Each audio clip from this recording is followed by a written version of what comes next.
Hello' everyone, Assamese mother diary পুনৰ এটা নতুন ভিডিঅ'লৈ আপোনালোকক স্বাগতম জনাইছোঁ। এতিয়া ৰাতিপুৱা প্ৰায় 10টামান হৈছে।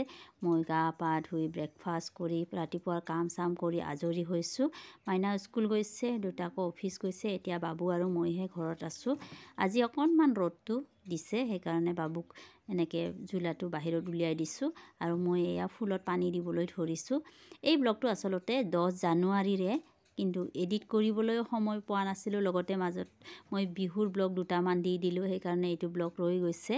10 জানুৱাৰীৰ আমাৰ বাবুৰ 2 মাহ কমপ্লিট হৈছিলে আৰু সেইদিনা মই বাবুৰ ফটোশ্বুট কৰিলোঁ, আপোনালোকক দেখুৱাই যাম। গতিকে ব্লগটো চাই থাককচোন। এই ৰ'দখিনি পালে বহুত ভাল লাগে মোৰ। ময়ো অকণমান সময় এই চকীখনতে বহি লওঁ বাবুৰ লগতে, কিন্তু এই অকণমান সময় বহোতে যে সেইফালে কাম ৰৈয়ে যায়। কিন্তু তথাপিও অকণমান যদি বহিব পাওঁ, পিঠিত ৰ'দ লাগিলে বহুত ভাল লাগে। আৰু এয়া আমাৰ বাবু দেখিছেনে, ৰ'দত কি ধুনীয়াকৈ আছে। তাক মই এনেকৈয়ে ভালেখিনি টাইম থৈ দিওঁ আৰু সি ধুনীয়াকৈ টোপনি যায়। আৰু এইফালে কুঁৱলী আছে, যদিও ৰ'দ ওলাইছে, ৰ'দটো একেবাৰে ঢিলা। একেদিনটো নাছিলেই, আজি অকণমান ওলাইছে আৰু তাকো কুঁৱলীৰ মাজতে আছে, দেখিছেনে। এতিয়া মই বাবুক লৈ আহিছোঁ আৰু এখন নতুন চোলা পিন্ধাই দিছোঁ দেই, ফটো শ্বুট কৰিবৰ কাৰণে। আৰু এনেকৈ মই এটা দৈ বনাইছোঁ পমপমেৰে, সেইখিনি নেদেখুৱালোঁ বাৰু বনোৱা। আৰু তাক এনেকৈ থৈ দিছোঁ, দেখিছেনে কি ধুনীয়াকৈ আছে, পূৰা ভাল পাইছে আৰু কিবা কিবি কৈ আছে। মই ফটোবিলাক দি আছোঁ বাৰু, কেনেকুৱা হৈছে আপোনালোকে চাব পাৰিব। আৰু শেষত মই এনেকৈ ফটোশ্বুট কৰি টামি টাইমো দি দিছোঁ আৰু 2টা বল দি দিছিলোঁ। এই টামি টাইমটো মই বেছি টাইম নিদিওঁ অৱশ্যে, 1 মিনিট 2 মিনিটমান দিওঁ, কাৰণ বহুত সময়টো দিব নোৱাৰি। অকণমান সময় দিলে অৱশ্যে সিহঁতে বহুত ভাল পায়। আৰু এয়া ফটোকেইখন আপোনালোকৰ ওচৰলৈ লৈ আহিছোঁ, চাওকচোন কেনেকুৱা হৈছে। মোৰ কিন্তু বহুত ভাল লাগিছে আৰু বহুত ধুনীয়াও হৈছে। চিম্পুলকৈ উঠাইছোঁ, কাৰণ বহুত ডিজাইনকৈ উঠাই থাকিব নোৱাৰিও। অকলে আছোঁ যিহেতু, এবাৰ তাক খুৱাইছোঁ, এবাৰ উঠাইছোঁ, সেনেকৈয়ে। সেইকাৰণে যিখিনি সম্ভৱ হৈছে সেইখিনিয়ে উঠাইছোঁ মই। এয়া দেখিছেনে কি ধুনীয়াকৈ আছে। আপোনালোকে এনেকৈ উঠাবচোন আপোনালোকৰ শিশুসকলৰ কাৰণে, আৰু এইবিলাক থৈ দিব, বহুত ভাল লাগিব পিছত চাই পেলাই এই ফটোশ্বুটবিলাক। ইয়াৰ আইডিয়া আপোনালোকে গুগলতো চাব পাৰে, ইউটিউবতো চাব পাৰে, ফটোশ্বুট কেনেকৈ কৰিব লাগে তাৰে।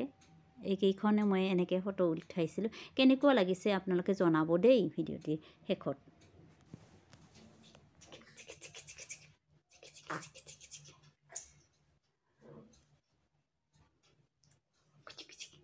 ফ্ৰেণ্ডছ, আমাৰ পোহৰ বেটাৰ ফটোশ্বুট হৈ গ'ল। এনেই অকণমান কৰিলোঁ মই, বেলেগ কৰিবতো নোৱাৰোঁ, অকলে আছোঁ যিহেতু। মাইনা স্কুল গৈছে, অফিচ গৈছে, আমি 2টা আছোঁ। সেইকাৰণে ভাবিলোঁ আজি যিহেতু আমাৰ পোহৰ বেটাৰ 2 মাহ কমপ্লিট হ'ল, 2 মাহ হ'লেই ন, সেইদিনাখনে আহিছিলে আমাৰ বেটা। 2 মাহ কমপ্লিট হ'ল, সেইকাৰণে ভাবিলোঁ অকণমান ফটোশ্বুট কৰোঁ। ফটোশ্বুট দেখিলেই কি কৰিলোঁ আচলতে আমি। সিও বৰ ভাল পাইছে, বৰ খেলি কৰিছে, দেখিছে, বৰ ভাল পাইছে সিও। গতিকে আজি ব্লগটো চাই থাকিব, কি কৰোঁ দিনটো। এতিয়া কিমান হৈছে টাইম, 11টা বাজি গৈছে। এতিয়া মই পোহৰ বেটাক মালিচ চালিচ কৰি গা চা ধুৱাম। এয়া হাঁহি আছোঁ, ফূৰ্তি লাগিছে। কি দেখিছা ওপৰত, কি দেখিছা? তাক গা পা ধুৱাই মালিচ চালিচ কৰি আজৰি হওঁ, তাৰপিছত ৰন্ধা বঢ়া আৰম্ভ দিম। মোৰ চকু দেখিছে কি হৈ গৈছে। কালি ৰাতি যে পোহৰ বেটা 4:30লৈকে শুৱা নাই।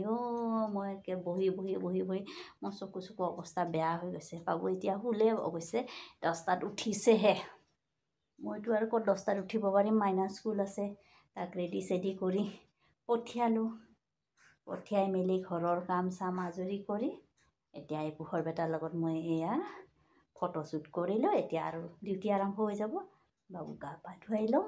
গতিকে চাই থাকিব দেই আমাৰ ব্লগ।